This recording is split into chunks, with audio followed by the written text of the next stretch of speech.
मधुर मनोहर अतीव सुंदर ये सर्व विद्या की राजधानी राजधानी।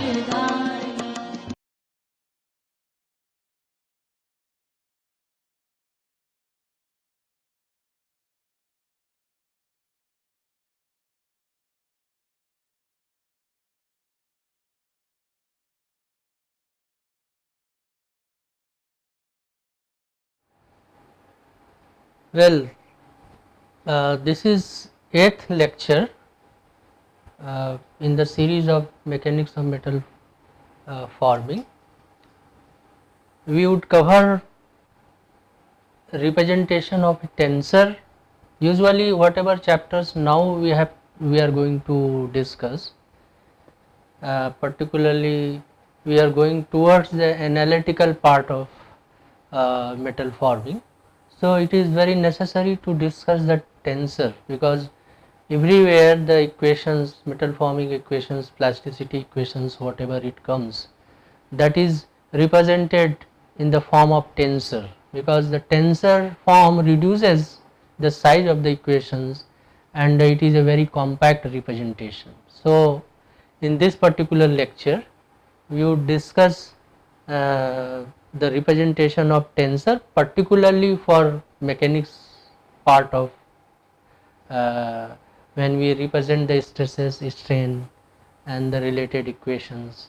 So, the tensor and related issues, and we would be solving some of the problem to understand how the tensor representations could be solved, and it means in different equations of the form. So, let us see. We usually come across the modeling of metal forming processes.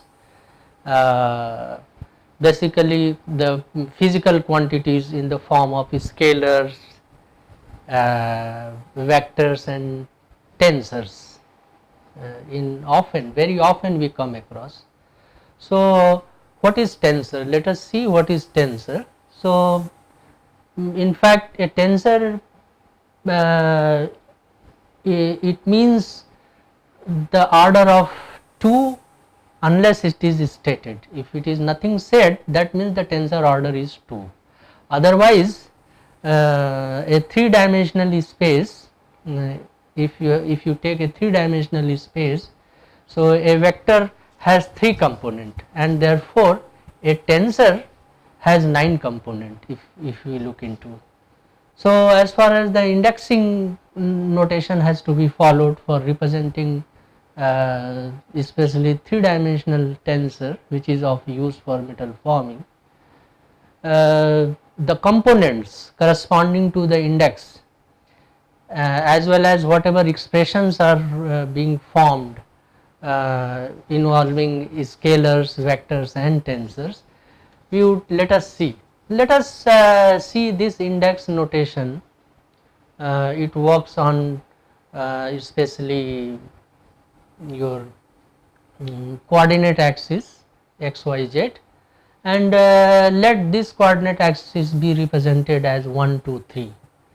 Therefore, for an example, if we represent 1, 2, 3 in the form of a particular velocity vector vx, vy, vz, so we can simply write as the vi. So, in the tensorial representation we can write vx, vy, vz as vi, right. So, the vi means 3 directions, I represents 1, 2, 3, 1, 2, 3. So, vi means it is a tensor, so having 3 components v1, v2 and v3. So, 1, 2, 3 represents 3-dimensional space, and therefore, if we take in 2-dimensional space, it can take value I as 1 and 2 only. Similarly, the notation, suppose there is a stress Ij, if we write stress Ij as notation with the indices as I and j, so how many components can be? because now the I and j, I ranges from 1 to 3 and j also ranges from 1 to 3. Therefore, how many? 3 multiplied by 3, that is now 9 component of the stress is possible, and therefore the stress tensor will have, that is sigma ij, it will represent 9 component like sigma 1 2, sigma 2 3, sigma 3 1, then sigma 1 1, sigma 2 2, sigma 3 3, and sigma 1 3, then sigma 3 2, then sigma 2 1. So, these becomes almost 9 components. In fact, if we see this notation, it was it came from the Einstein summation convention. Einstein used some summation convention, and therefore the similar convention is implied for writing the sum of various terms in a very condensed or short form. And it has been found that this convention, if indexing is used, so it can occur twice in a term. Then the term represents the sum of all the terms involving all possible values of the index. For an example, if we take say a situation where ai bi, that is that means I, if it is ranges from 1 to 3. So, if I write a convention as ai bi, that means it mean a1 b1 plus a2 b2 plus a3 b3 in 3 dimensional space. And likewise, for an example, and so therefore one can see here that whatever convention we are going to use, for an example, let us take the term aij. If we take another convention as aij bj, so we have there is a index, there is a dummy index, and there is a free index. There, if you see, if there is a dummy index and there is a free index. So, if you see, the dummy index is repeated, whereas the non-repeated index, which is called as free index. Thus, if you write as aij bj, so a is free index, sorry, the I is free index and j would be taken as dummy index.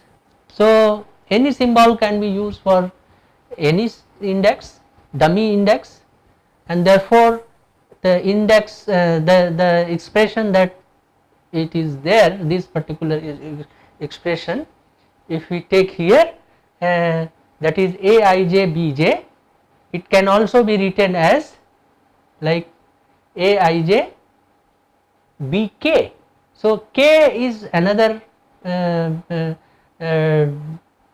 index which can be changed.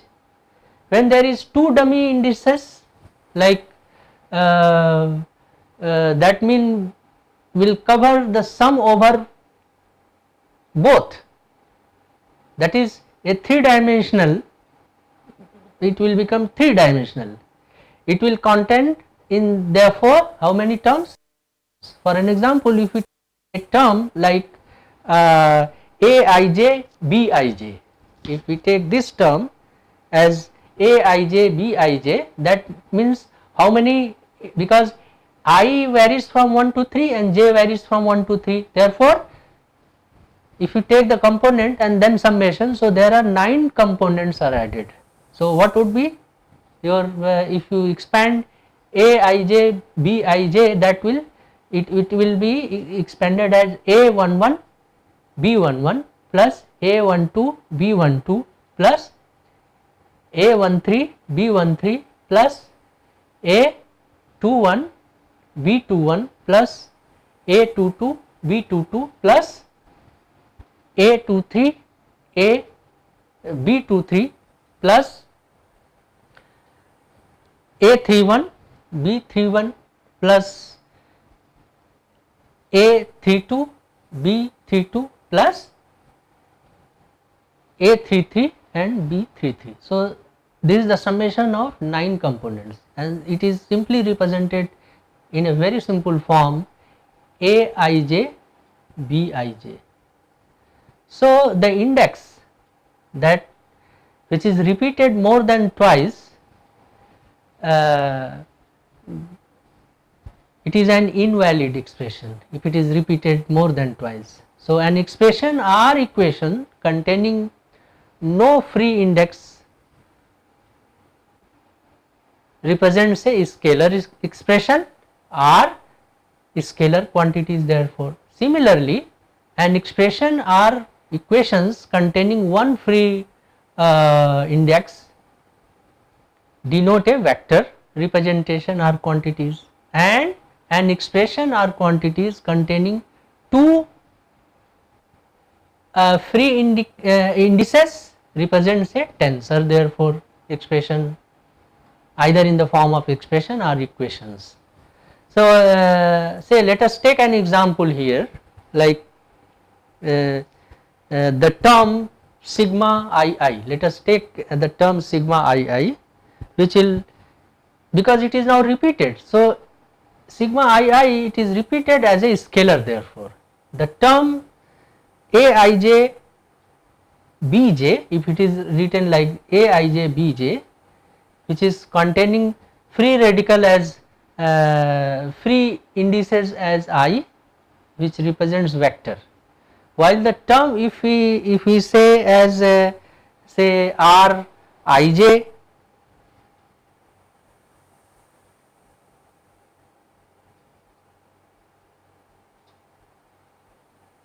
and sjk, say it is rij and sjk.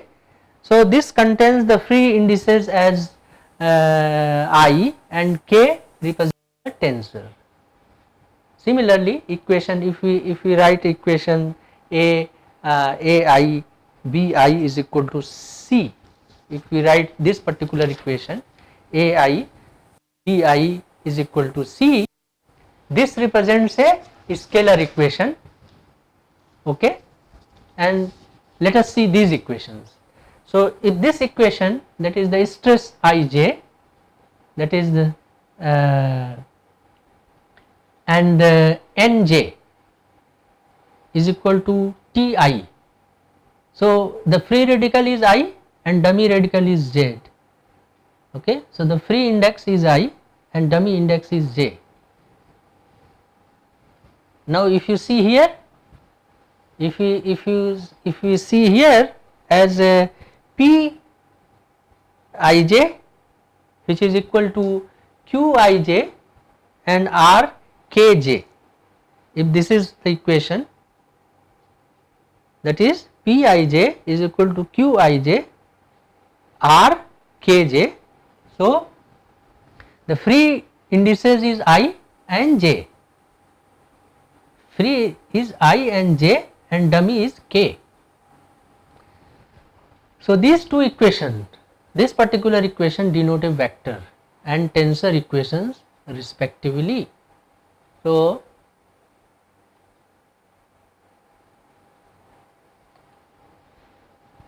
in an equation where all the terms should have the same number for free indices, further the notations that we follow for free indices should have the same in all the terms, otherwise it will be it will not represent a correct form. Thus, if we take this particular equation where if let us take as I capital I is equal to Aj.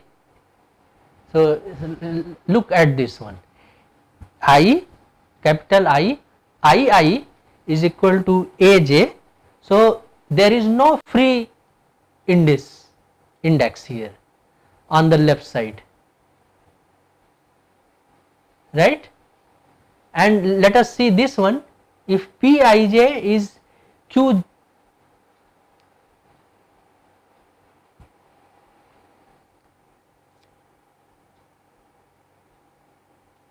Pij is equal to QKL, if it is this equation. So, you have two free indices have different notations on the two sides, here it is Ij, here KL.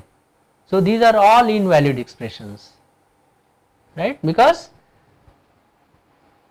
it will not represent. So, with this particular fundamental where you can represent the summation in this form of notations, let us take some example. Let us take problem number 1, where you have the first problem where the expression is Ti is equal to sigma ij nj. So, let us expand this problem number 1. So, how would you start?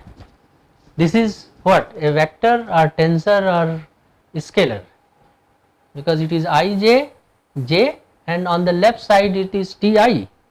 So, this represents a vector, it can't be a tensor. So, this represents a vector equation, as there is only one free index which is I on each side of the equation, and whereas the dummy index which is j on the left side indicates that it is a sum of these terms. Expanding this sum, one can find it out like here, that if we expand it, so that is Ti would be sigma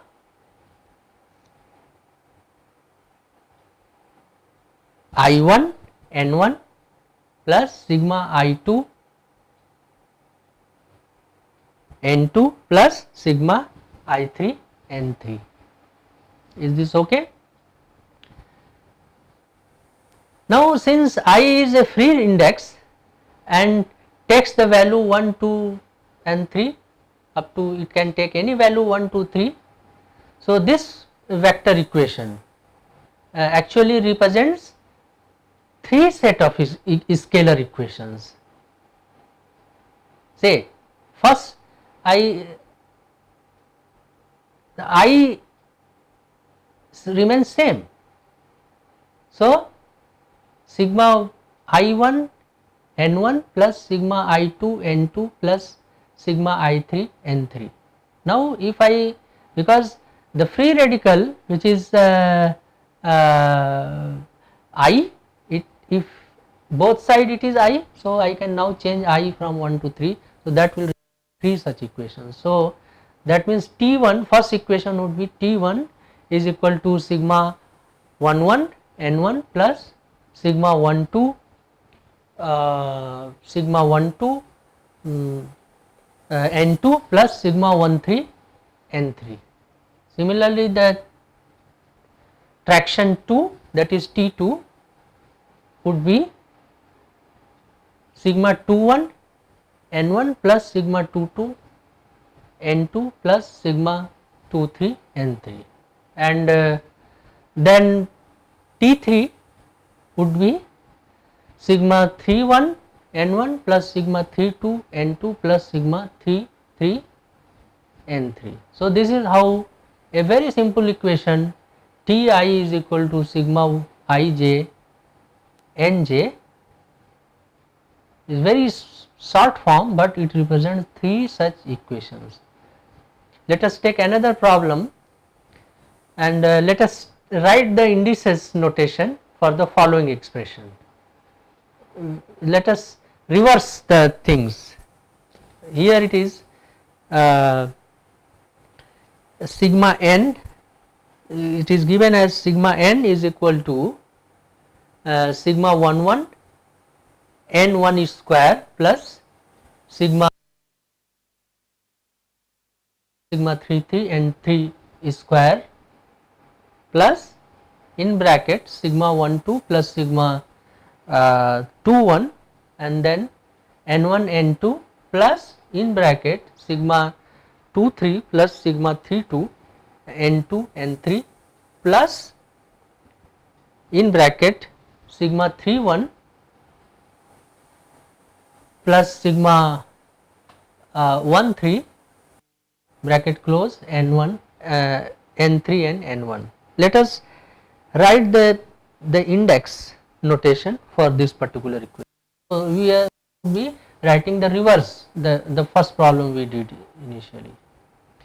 So, what we should now note it here, there are how many terms? 1 2 3 4 5 6 7 8 9. So, there are 9 terms here. Therefore, the indices notation must involve 2 dummy indices and one as free index. So, in order to write the above equation in terms of the dummy indices, we rearrange the right side of this particular equation like here. Let us open the bracket and rearrange. So, we can write down as sigma n is equal to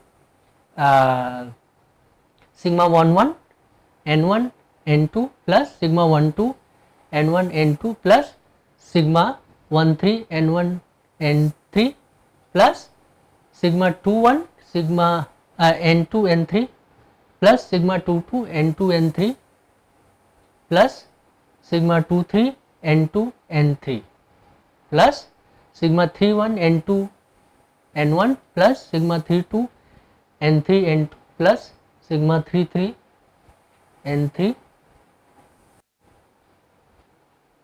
n 2.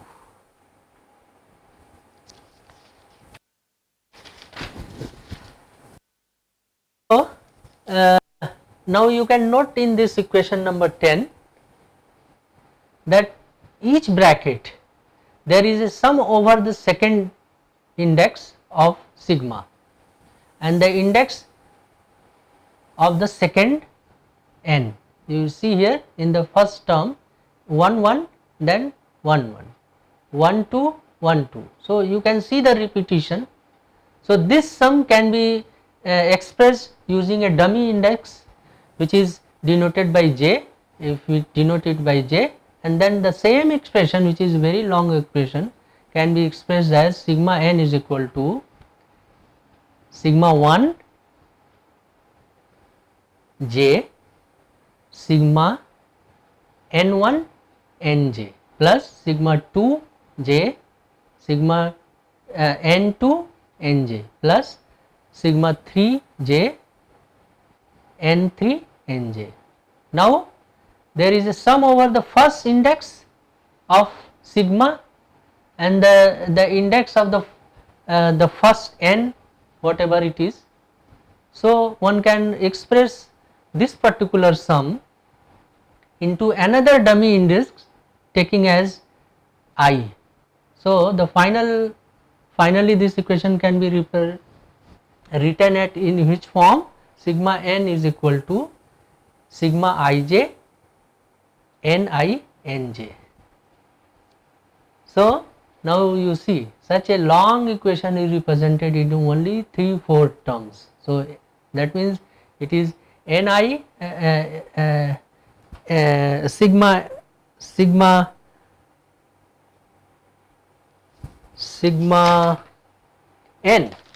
n is equal to sigma ij n I n j, and you can see here the symbols corresponding to the dummy indices can be which is other than the I and j. So this is, it represents a tensor there, it is a vector form, but it is a, usually two symbols are used to simplify the short expressions in the index notation form, and we use very often chronicle delta. We call it as a chronicle delta, which is which can be permutated. So permutation symbol it can be used. So the chronicle delta is defined as, here it is a delta ij is equal to 1. We write delta ij, which is a chronicle delta. So delta ij is equal to 1 if I and j is equal to same. If it is I is equal to j, we take delta ij 1, and if it is 0, we take when the I and j are not equal, unequal.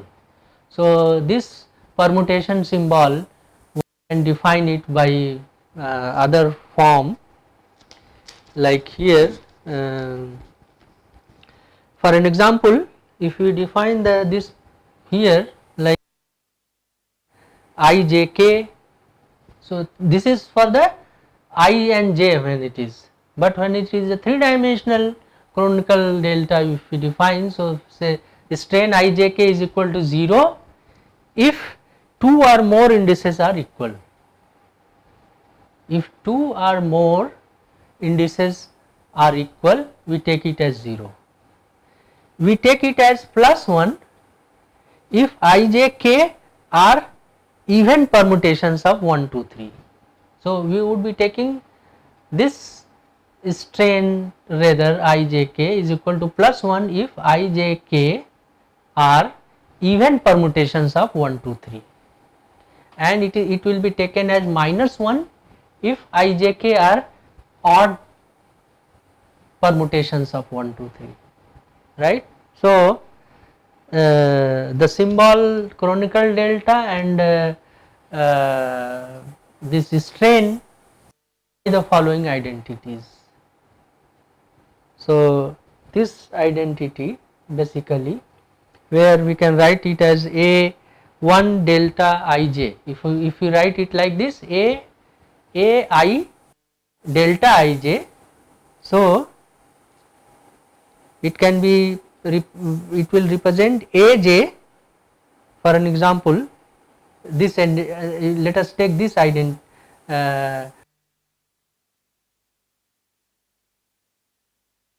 aj capital Aij delta jk, which is equal to capital Jk delta Ij delta jk, and it would be taken as delta jk. So and then suppose this case is here, if you write strain ijk, then strain pqr, if both are together. So in this format, in the chronicle format, if you write, so what would be the chronicle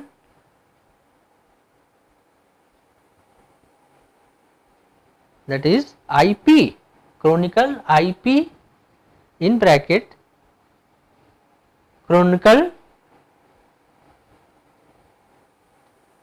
delta IQ chronicle delta KR minus chronicle delta ER chronicle delta K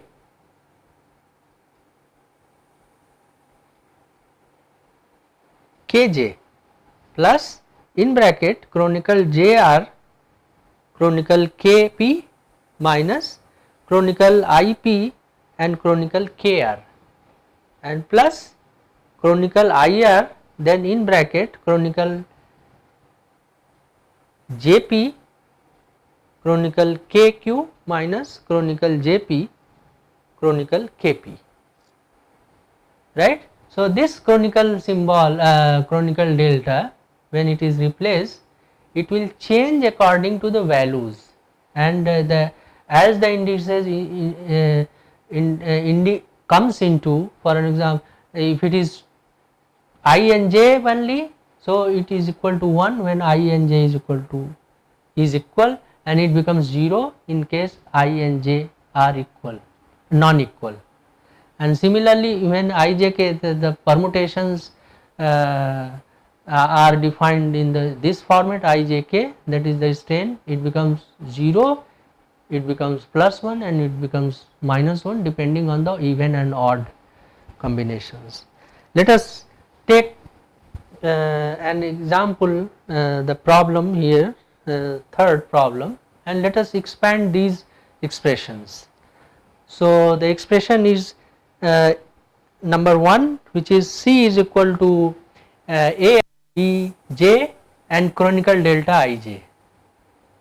So the C is AI Bj chronicle delta ij, and second expression is D is equal to strain ijk and then Aj B.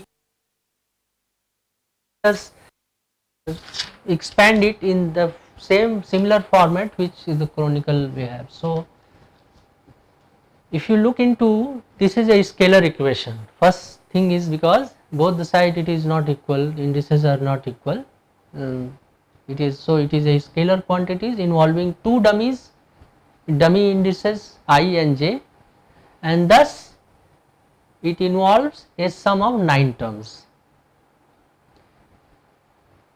So if we take the first case, if we expand the first sum, so the sum over I, we get the following terms on the left side of the equation.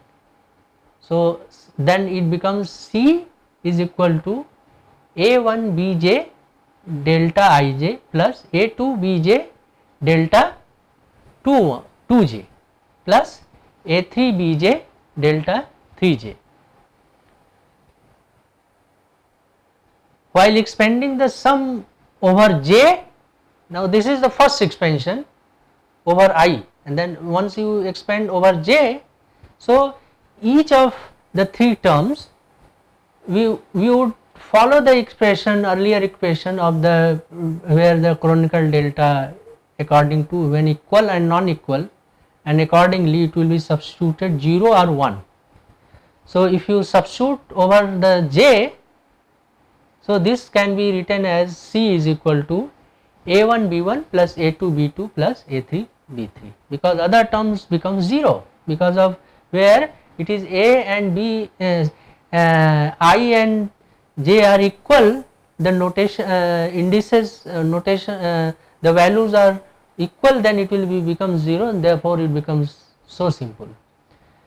Now note this particular equation on the right side of the equation, that equation number 20, where the Aj Ai Bi,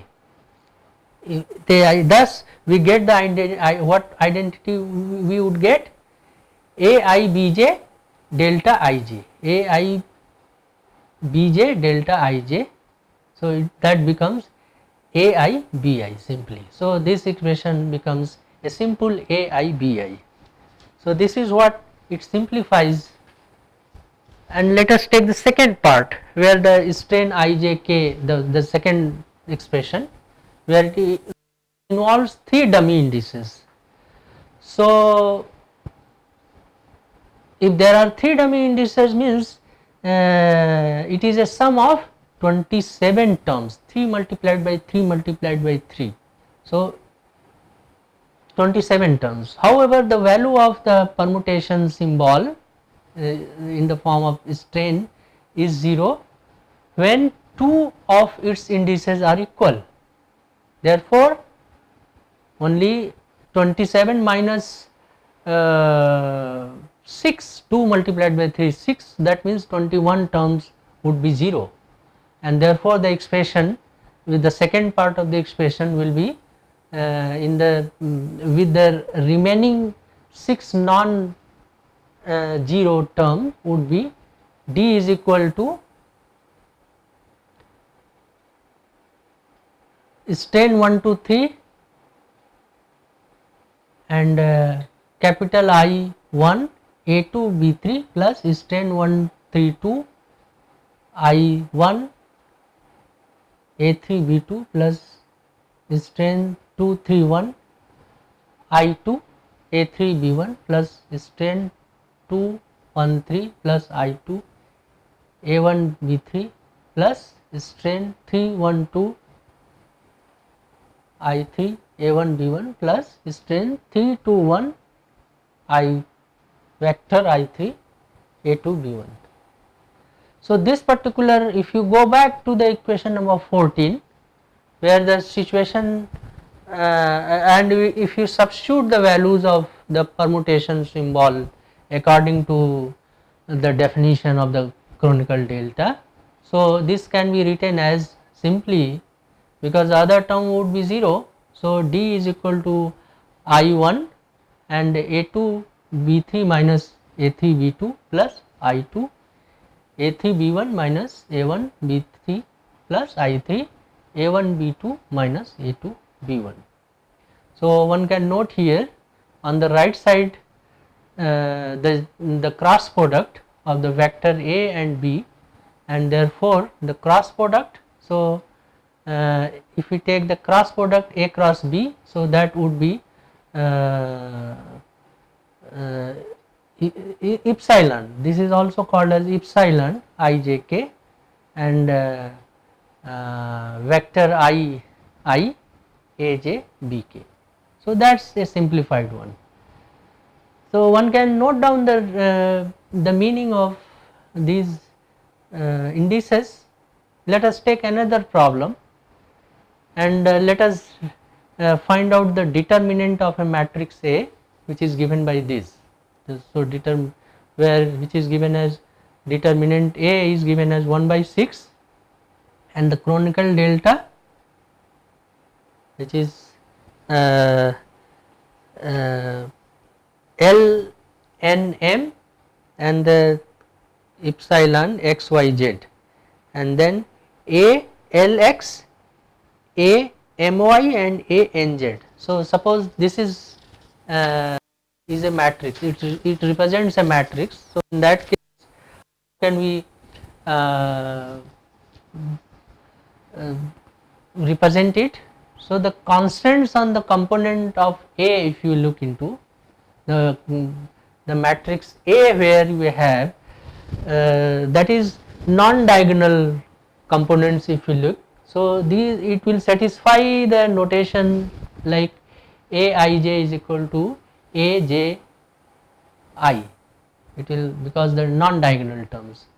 Secondly, the sum of the diagonal component would be 0, because and therefore the components are the capital A k would be 0, and using the above constant let us show the expression for the determinant of the equation number 25. It will reduce to determinant A would be equal to 1 by 3 A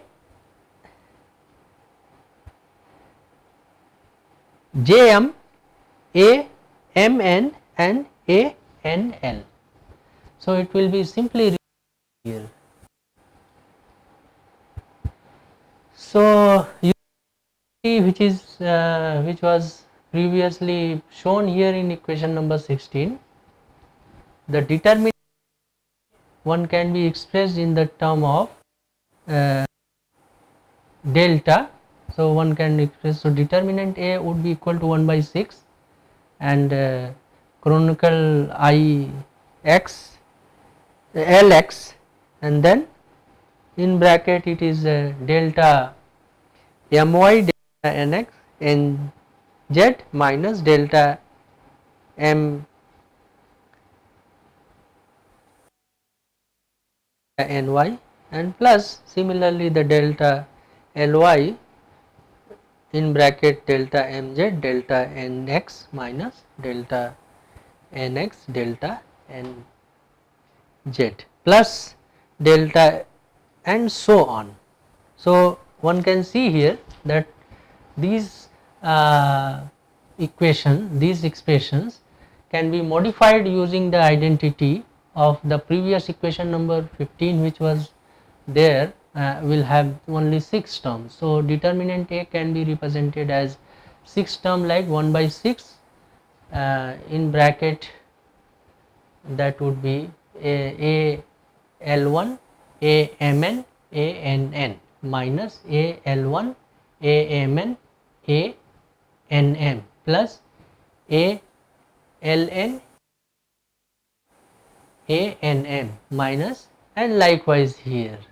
So, if you further modify the second, fourth and sixth term which arises because of the symmetry of the equation, previous equation 26.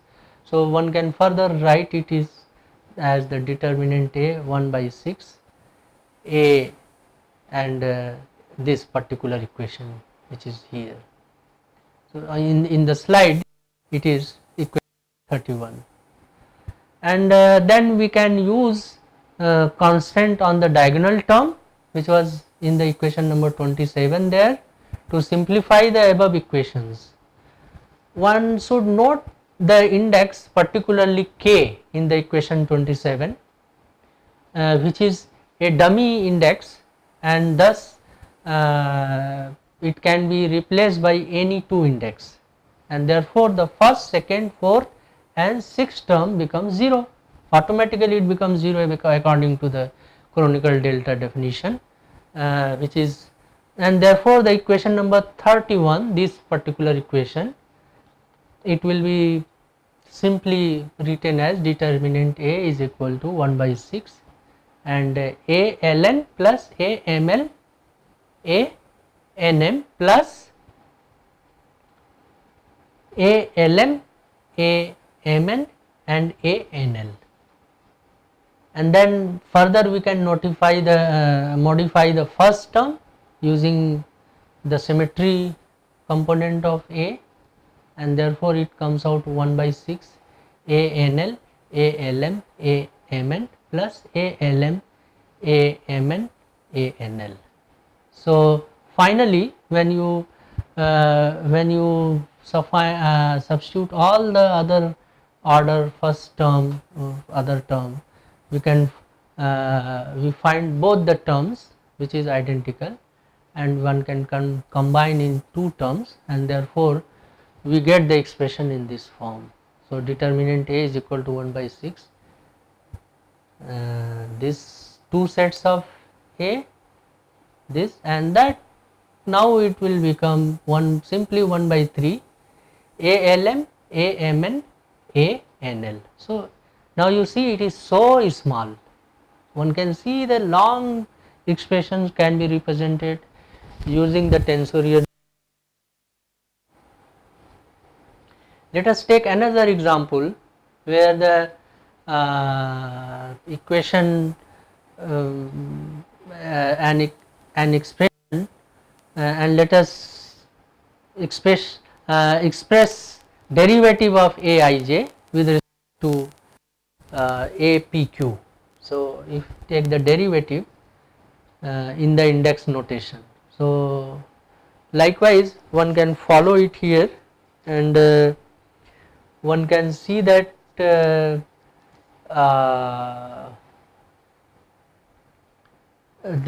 derivative of Aij with respect to APQ is 1 only.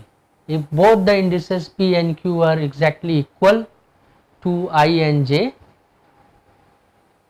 if any one index is different, then the derivative is 0. And for an example, suppose I is equal to 2 and J is equal to 3, which is different, then if both P is 2 and Q is 3, then the derivative of A23 with respect to A23 would be 1. And however, the derivative of A23 with respect to APQ for P is equal to 1 3 are with respect to that is A2Q, for when Q becomes 1 or 2 it is 0. Thus one can get a very simple derivative, that is the derivative aij with respect to, and it will be equal to simply chronicle delta ip chronicle delta jq. So that's the simple derivative. So one can see the partial derivative of a component with respect to xj is indicated by comma, which is followed by j. For an example, if we represent uij, u comma j, ui comma j means it is derivative deva ui deva with respect to deva xj. So this is the simplified notation, which in turn represents the 9 expression again, because both an I and j varies from 1 to 3. So now this equation, for equation number 35, it represents how many terms? Say it is a 9 component, because, so let us take an example based on this. Let us expand the following expression, which is sigma ij comma j is equal to 0. This is an expression. So if you expand it, one has to see that on the right side it is 0. So it is a vector. So it is a vector equation, as there is one free index I only, and dummy index z represents a sum over the 3 terms. Further, the comma represents j index. So sigma ij comma j, so indicates a differentiation with respect to xj. So if you expand the sum over j, the above equation can be written in the form of deva sigma I1 with respect to deva x1 plus deva I2 with respect to deva x2 plus deva I3 with respect to deva x3, and it is equal to 0. Because I is a free index and it can take a value of 1, 2 and 3. So this equation can further be represented with 3 scalar quantities. Say if when I changes 1, 2, 3, so that means this particular equation number 37, if it is expanded full, it will form a 3 separate equation having 3 terms each in one equation. So now one can see here deva 1 1, deva 1 2, deva 1 3, and with respect to deva x1, x2 and x3 respectively sum over, and that is equal to 0. Similarly with respect to sigma 2 1, sigma 2 2, 2 3 and sigma 3 3. So this forms a matrix. So this can be represented in a matrix, and this is what this basics of tensor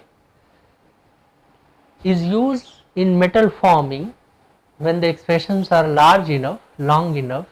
So we can represent in very brief without changing the meaning of the expression. So this particular tensorial representation would be helpful when the next lecture it is on the state of stresses, and then later is state of strain, and then the flow, yield and flow lectures, everywhere it is to be followed, and later also when the other part of the stresses strain relationship comes. So this particular definition of the strain representation and how tensor representation and how it is going to be used to represent the equations in a very short form is very useful for the subsequent lectures. One has to practice in the here we